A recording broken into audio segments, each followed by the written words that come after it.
Blood on the Bayous is supported in part by Dr. B.B. Trotter from Abilene, Texas, and the Fort Butler Foundation. Thank you. Thanks for joining me for part 1 of my 5-part series, Blood on the Bayous, the Civil War in Texas and Louisiana. Now, most of this is drawn from my books. Fire in the Cane Field is really part 1. Part 2 will be drawn largely from Thunder Across the Swamp. And part 3 will certainly come from Blood on the Bayou. Part 4 will come from my book Tempest Over Texas, and part 5 will be drawn largely from Death at the Landing. So if you want to learn more about what we've been discussing in these videos, check out the books. Go into a lot more detail, and there's a lot more meat and substance if you want to read about it. Thanks for joining us. I hope you've enjoyed what you've seen so far.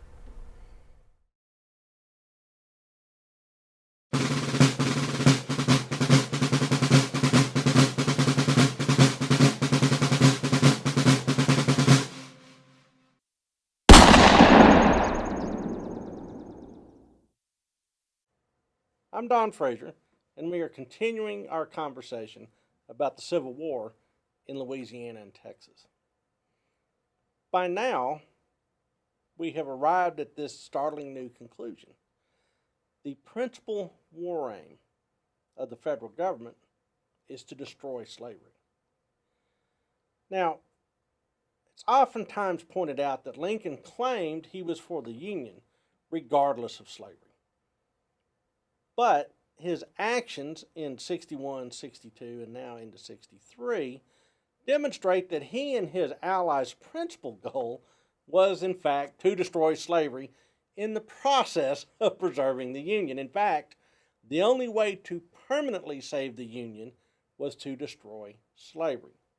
So all those secessionists that resisted the election of Abraham Lincoln because they feared it foretold the abolition of slavery were in fact correct. The election of Abraham Lincoln foretold the abolition of slavery, and that was by design. That was his intent all along. Well, the Emancipation Proclamation has now changed the status of blacks to free people. They're no longer property. And where do these free people of color live? Well, a map reveals it's in the Mississippi Valley. And would you look at that? We now have a plan for the military conquest of what? The Mississippi Valley. This is what this Mississippi Valley campaign is now all about. Vicksburg may be the key, and Port Hudson is certainly part of the chain, but that's not the ultimate goal. The ultimate goal is to put that territory under Union military control so its population can then be militarized. So the heating up of the campaigns for the Mississippi Valley has this additional component. We're going to militarize slaves to overthrow their owners. Men like Brigadier General Daniel Ullman have an audience with Abraham Lincoln. And Lincoln says, yeah, this is now the new policy. We want you to go, and it's actually the policy all along, but now it's the new official policy, and we want you to go to New Orleans and raise black regiments. While you're there, tell Banks to do the exact same thing. While Ullman's heading down towards New Orleans to throw in with Nathaniel P. Banks, the Adjutant General of the Army, Lorenzo Thomas, goes to find Grant's army in its encampments in northeast Louisiana. Brings him the news. Says, I want you guys, Banks, Grant, want these armies to raise an additional 100,000 man army to be composed of these now liberated people of color in the Mississippi Valley. When General John A. Logan heard this, he addressed his division. He says, this makes sense. This is a great idea. Turns to his men and says, you must hurt the rebels in every way possible. Shoot them with shot and shell and many balls. and cold steel. Take their corn raisers and women protectors and fort builders from them and set them to stopping bullets for us. And this thing is done. He was right. And the Confederacy could really do nothing to oppose this new campaign, this new policy, this new strategy, because their armies in the lower Mississippi Valley are locked inside two forts, Vicksburg and Port Hudson. See, people like John C. Pemberton are not fighting this new war. They're fighting the last war, the last 2 years of war. They don't have this new, bigger picture. They can't really appreciate this sort of new strategic reality. Confederate supplies are pouring in from the west. His forts are well supplied, well equipped, ready to resist. What else could you want? Well, left without really any true opposition out in the countryside, Union armies began to bring in liberated slaves. Now, clearly there would have to be a sifting. Men that were capable and in good shape and of military age would be forced into the ranks of this new army. It wouldn't exactly be asked.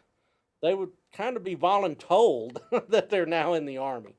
What would become of their wives and their children? Well, the federal government didn't officially recognize slave marriages, and so women and children would be separated from their men, regardless of their marital status, and women and children and the old folks and the infirm and people that couldn't work would essentially be warehoused into camps.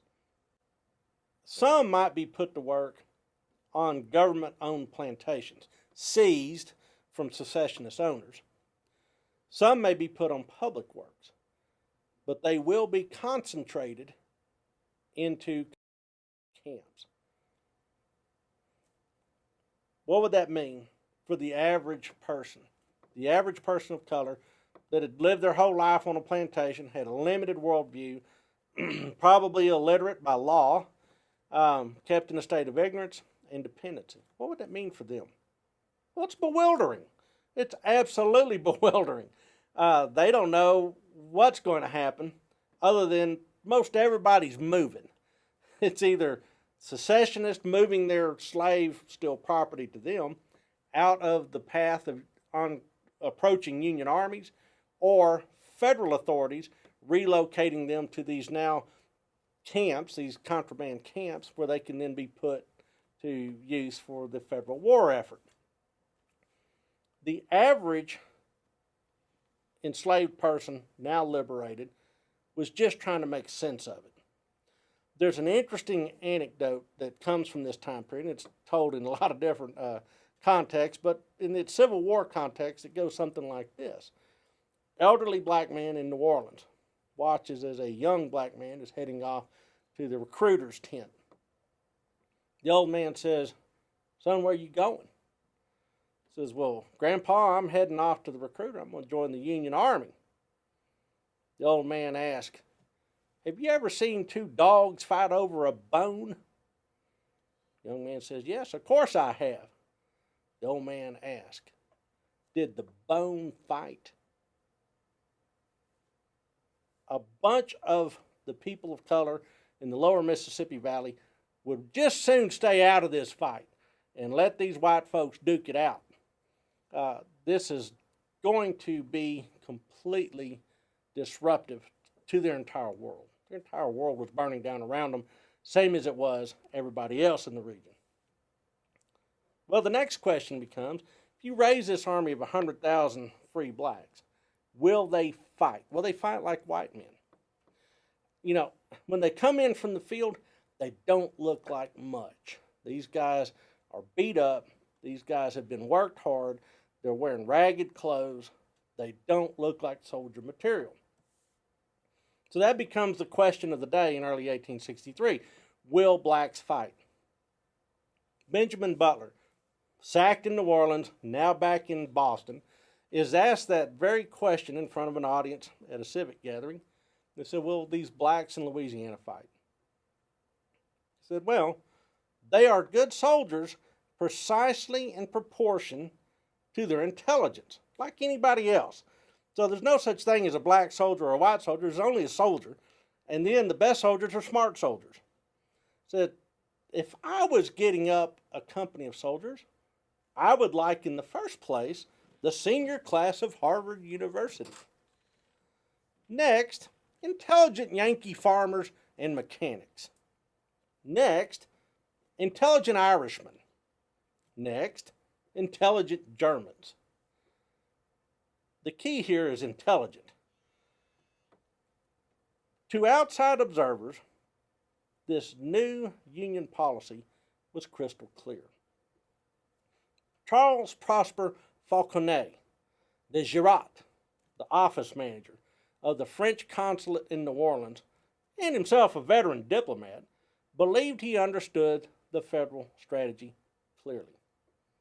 He wrote Napoleon III, "This effort seems to me to be in reality a coerced conscription of all blacks, slaves, and free men alike.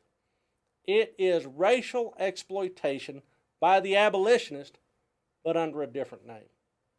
It will mean the downfall of the South for the benefit of Americans in the North." The war changed. And the grand gamble that secessionists had embarked on 2 years before would now take a turn that they had not foreseen, couldn't even have imagined.